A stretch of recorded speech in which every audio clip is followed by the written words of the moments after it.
जय श्री कृष्ण, श्री राधे राधे।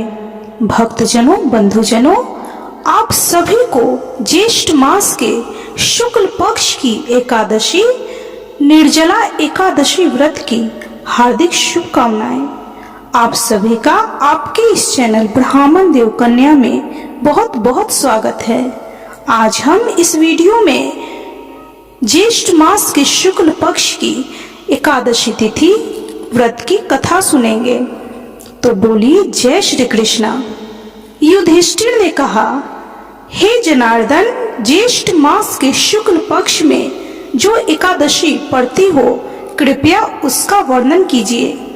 भगवान श्री कृष्ण बोले, हे राजन, इसका वर्णन परम धर्मात्मा सत्यवती नंदन व्यास जी करेंगे, क्योंकि ये संपूर्ण शास्त्रों के तत्वज्ञ और वेद वेदांगों के पारंगत विद्वान हैं।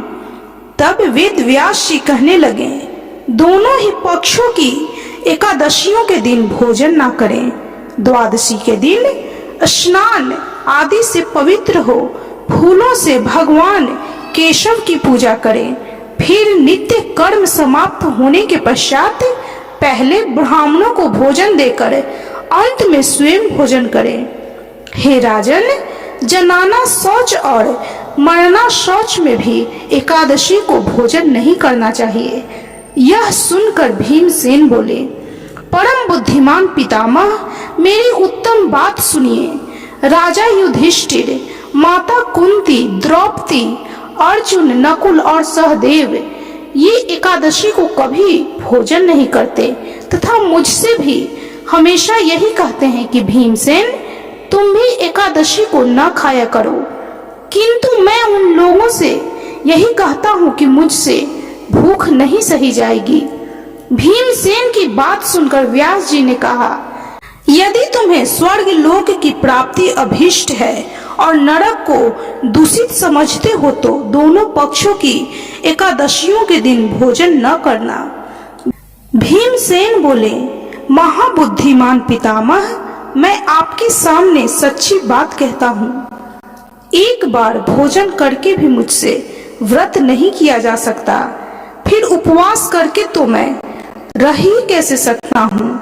मेरे उदर में वृक्क नामक अग्नि सदा प्रज्वलित रहती है, अतः जब मैं बहुत अधिक खाता हूँ तभी यह शांत होती है। इसलिए हे महामुने, मैं वर्ष भर में केवल एक ही उपवास कर सकता हूँ, जिससे स्वर्ग की प्राप्ति सुलभ हो तथा जिसके करने से मैं कल्याण का भागी हो सकूं।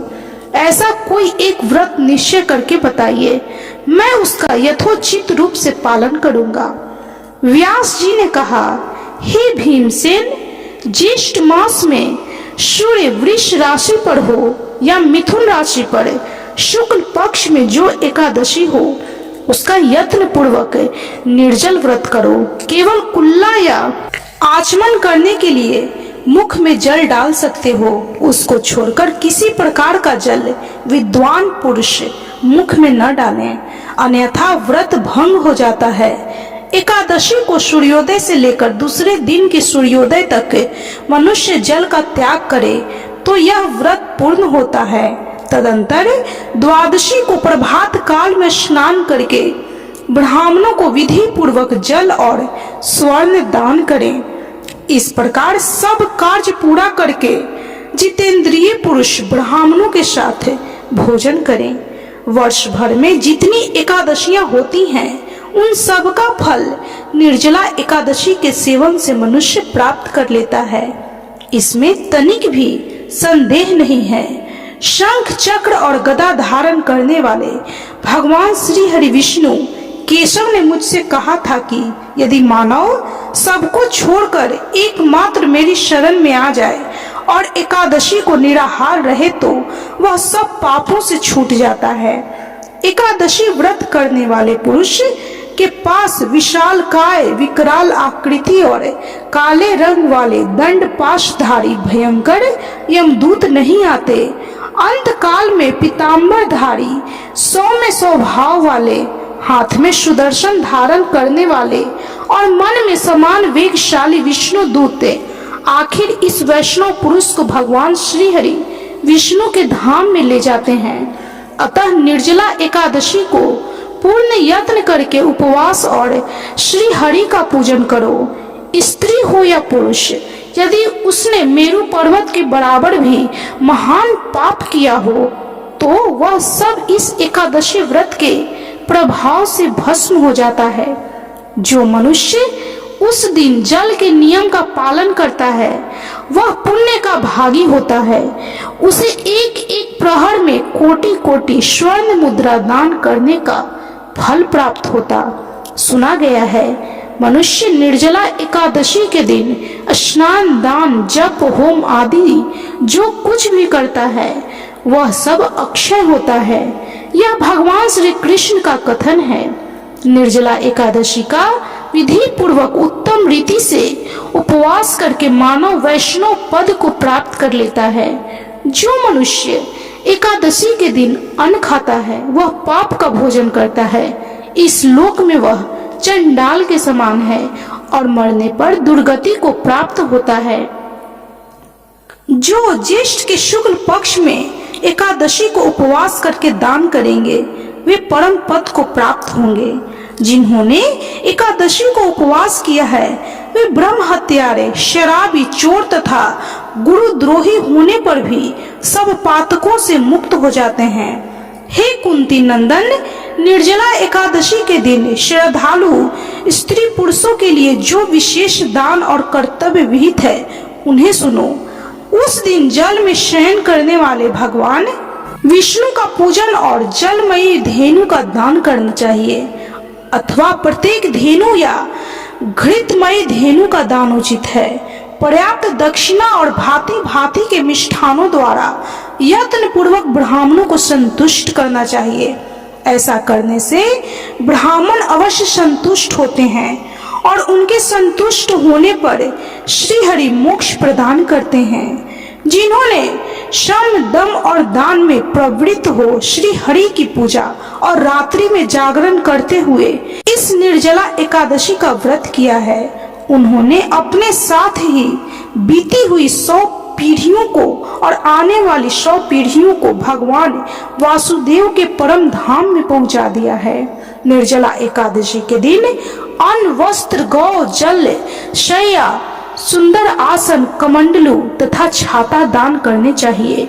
जो श्रेष्ठ तथा सुपात्र ब्राह्मण को जूता दान करता है वह सोने के विमान पर बैठकर स्वर्ग लोक में प्रतिष्ठित होता है। जो इस एकादशी की महिमा को भक्ति पूर्वक सुनता अथवा उसका वर्णन करता है वह स्वर्ग लोक में जाता है। चतुर्दशी युक्त अमावस्या को सूर्य ग्रहण के समय श्राद्ध करके मनुष्य जिस फल को प्राप्त करता है वही फल इसके श्रवण से भी प्राप्त होता है। पहले दंत धावन करके यह नियम लेना चाहिए कि मैं भगवान केशव की प्रसन्नता के लिए एकादशी को निराहार रहकर आचमन के सिवा दूसरे जल का भी त्याग करूंगा। द्वादशी को देवेश्वर भगवान श्री हरि विष्णु का पूजन करना चाहिए। गंध, धूप, पुष्प और सुंदर वस्त्र से विधि पूर्वक पूजन करके जल के घड़े के दान का संकल्प करना चाहिए। अर्थात संसार सागर से तारने वाले हे देव ऋषिकेश, इस जल के घड़े का दान करने से आप मुझे परम गति को प्राप्ति कराइए। हे भीमसेन, ज्येष्ठ मास में शुक्ल पक्ष की जो शुभ एकादशी होती है उसका निर्जल व्रत करना चाहिए। उस दिन श्रेष्ठ ब्राह्मणों को शक्कर के साथ जल के घड़े का दान करने चाहिए। ऐसा करने से मनुष्य भगवान श्री हरि विष्णु के समीप पहुंचकर आनंद का अनुभव करता है। तत्पश्चात द्वादशी को ब्राह्मण भोजन कराने के बाद स्वयं भोजन करें। जो इस प्रकार पूर्ण रूप से पाप नाशनी एकादशी का व्रत करता है वह सब पापों से मुक्त हो अनामय पद को प्राप्त होता है। यह सुनकर भीमसेन ने भी इस शुभ एकादशी का व्रत आरंभ कर दिया। तब से यह लोक में पांडव द्वादशी के नाम से भी विख्यात हुई। भक्त को चाहिए कि वह अपनी कमजोरियों को अपने गुरुजनों या परिवार के बड़ों से न छिपाए।